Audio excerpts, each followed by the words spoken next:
Gachibowli police station పరిధిలో nursing విద్యార్థిని అనుమానాస్పద మృతి సంచలనం రేపుతోంది. జడ్చర్లకు చెందినటువంటి శృతి గచ్చిబౌలి చిన్న అంజయ్య నగర్లోని ఓ హోటల్లో ప్యాన్ కూరివేసుకుని కనిపించింది. గతంలో శృతి యశోద హాస్పిటల్లో నర్సుగా పనిచేసింది.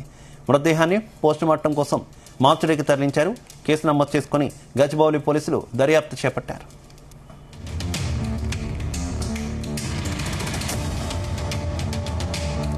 ఇదే విషయానికి సంబంధించి మరింత సమాచారం మా క్రైమ్ బ్యూరో రవితేజ అందిస్తారు. రవితేజ, గచ్చిబౌలి పోలీస్ స్టేషన్ పరిధిలో నర్సింగ్ విద్యార్థి ఆత్మహత్యకు పాల్పడినట్టుగా సమాచారం అందుతుంది. జడ్చర్లకు చెందినటువంటి శృతి 23 ఏజ్ చెందినటువంటి శృతి హోటల్లో ఫ్యాన్ కి ఊరేసుకుని ఆత్మహత్య పాల్పడింది అన్నట్టుగా కూడా పోలీసులకు హోటల్ యాజమాన్యం సమాచారం అందించడంతో పోలీసులు అక్కడికి చేరుకొని ఫ్యాన్ కి ఊరేసుకొని ఉన్నటువంటి శృతిని కిందికి దింపి అక్కడి నుంచి కూడా వీళ్ళు ఆసుపత్రికి తరలించినట్టుగా తెలుస్తుంది. గతంలో ఈ శృతి అనే అమ్మాయి యశోద ఆసుపత్రిలో నర్సుగా పనిచేస్తున్నట్టుగా కూడా పోలీసులకు ఇన్ఫర్మేషన్ సమాచారం సేకరించడం, ఇప్పుడు వారి కుటుంబ సభ్యులకు కూడా ఇన్ఫర్మేషన్ షేర్ చేసినట్టుగా తెలుస్తుంది. గతంలో గచ్చిబౌలి యశోద ఆసుపత్రిలో పనిచేయడము, గచ్చిబౌలిలోని చిన్న జంగయ్య నగర్ లోని ఓ హోటల్లో ఈ ఫ్యాన్ కి ఊరేసుకుని ఆత్మహత్యకు పాల్పడింది అంటూ కూడా కుటుంబ సభ్యులకు ఆ వివరణ తెలియజేశారు. మృతదేహాన్ని పోస్ట్మార్టం నిమిత్తం మార్చరికి తరలించి కేసు నమోదు చేయడం జరిగింది. అక్కడ పోలీసులు రూమ్ లోకి చేరుకొని అన్ని వైపుల నుంచి కూడా పరిశీలించగా కొన్ని బీర్ బాటిల్స్ అక్కడ కనిపించడము, అక్కడ రక్తపు మరకలు కనిపించడము, కొంతమంది వ్యక్తులు అక్కడ ఉన్నారు అనేది కూడా కొన్ని ఆ పాదాచారులకు సంబంధించినటువంటి ప్రింట్స్ కూడా అక్కడ కనబడతా ఉన్నాయి అన్నట్టుగా కూడా ఈ అమ్మాయి ఆత్మహత్య విషయంలో ఏదైనా జరిగి ఉండవచ్చా అనేది కూడా కొన్ని అనుమానాలు వ్యక్తమవుతాయి. వాళ్ళ తల్లిదండ్రులు కూడా ఖచ్చితంగా అమ్మాయిని హత్య చేశారు, అంతకుముందు ఏదైనా అఘాయిత్యానికి పాల్పడ్డారా అనేది కూడా కొంత అనుమానం వ్యక్తం చేస్తూ పోలీసులకు ఆ కోణంలో కూడా ఫిర్యాదు అందజేయడం జరిగింది.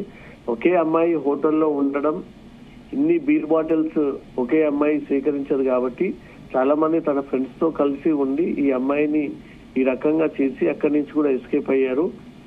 బెడ్ కింద కొన్ని బీర్ బాటిల్స్ ఉండడము, అక్కడ డ్రెస్సింగ్ టేబుల్ దగ్గర కొన్ని బీర్ బాటిల్స్ ఉండడము, వ్యక్తులు నడిచి ఉన్నటువంటి ఫింగర్ ప్రింట్స్, ఫుట్ ప్రింట్స్ కూడా అక్కడ కనబడతా ఉన్నాయి. కాబట్టి ఏదో పార్టీ జరిగిన తర్వాత ఆ పార్టీలో జరిగినటువంటి గొడవ అనుకోవచ్చు, లేదా పార్టీ అయి వెళ్ళిపోయిన తర్వాత తనకు ఉన్నటువంటి సమస్యల కారణంగా ఈ ఆత్మహత్యకు పాల్పడింది అనే దానిపై మాత్రం పోలీసులు ఈ 2 కోణాల్లో కేసు నమోదు చేసుకుని దర్యాప్తు ప్రారంభించారు. శివ, అయితే ఈ ఘటనకు సంబంధించి మృతురాలి బంధువులు ఎవరైనా రెస్పాండ్ అయ్యారా? వారంతా అక్కడికి చేరుకున్న సిచ్యువేషన్ ఏమైనా ఉందా? గచ్చిబౌలి పోలీసులకు అందజేశారు తల్లిదండ్రులు. కొంత సస్పెక్ట్ కిందనే అనుమానాలు వ్యక్తం చేస్తూ అమ్మాయిపై ఏదైనా అఘాయిత్యానికి పాల్పడే ఈ ఆత్మహత్యగా చిత్రీకరించేటువంటి ప్రయత్నాలు చేస్తా ఉన్నారు. ఒంటిపై అనేక చోట్ల గాయాలున్నాయి, అక్కడ ఫ్లోర్ పైన రక్తపు మరక గాయాలున్నాయి, వ్యక్తులు నడిచి వెళ్ళినటువంటి ఫుట్ ప్రింట్స్ కూడా కనబడతా ఉన్నాయి. ఎంతమంది కలిసి హోటల్ బుక్ చేసుకున్నారు, రాత్రి ఎంతమంది హోటల్లో ఉన్నారు, ఎవరెవరు ఉన్నారో వారందరినీ కూడా క్వశ్చన్ చేస్తే ఈ అమ్మాయి ఎందుకు చనిపోయింది, ఎలా చనిపోయింది అనే వాస్తవాలు కూడా వెలుగులోకి వస్తాయి. వారందరినీ కూడా ఇమ్మీడియట్ గా పిలిపించి విచారించాలంటూ కూడా తల్లిదండ్రుల నుంచి ఒక లిఖితపూర్వమైనటువంటి ఫిర్యాదు కూడా అందింది. ఆ కోణంలో హోటల్లోకి ఎన్ని గంటలకు శృతి అనే అమ్మాయి ఎంటర్ అయింది, ఎవరెవరు ఎంటర్ అయ్యారు, ఎంతసేపటి పాటు దాంట్లో హోటల్లో అమ్మాయితో పాటు ఉన్నారు, ఎవరైనా పురుషులు ఉన్నారా లేదా అమ్మాయిలే ఉన్నారా, ఒక్కరు ఉంటే మాత్రం ఎన్ని బీర్ బాటిల్స్ ఒకే అమ్మాయి తీసుకోదు కాబట్టి అనేక మంది ఒక పార్టీ పేరుతో ఈ అమ్మాయి దగ్గరికి వచ్చారు, ఈ హోటల్ రూమ్ కి వచ్చారు అనే దానిపై కూడా కొన్ని అనుమానాలు ఉన్నాయి. సీసీటీవీ ఫుటేజ్ ఇప్పుడు కీలకం కాబట్టి సీసీటీవీ ఫుటేజ్ ని సైతం గచ్చిబౌలి పోలీసులు హోటల్ యాజమాన్యం ఏముంటుంది, అసలు రూమ్ ఎవరి పేరు మీద రిజిస్టర్ అయి ఉన్నటువంటి సిచ్యువేషన్, ఎవరి పేరు మీద రిజిస్టర్ అయి ఉంది, ఎవరెవరు వచ్చారన్న దానికి సంబంధించి హోటల్ యాజమాన్యం ఏమైనా పోలీసులకు కొంత ఇన్ఫర్మేషన్ ఇచ్చిందా?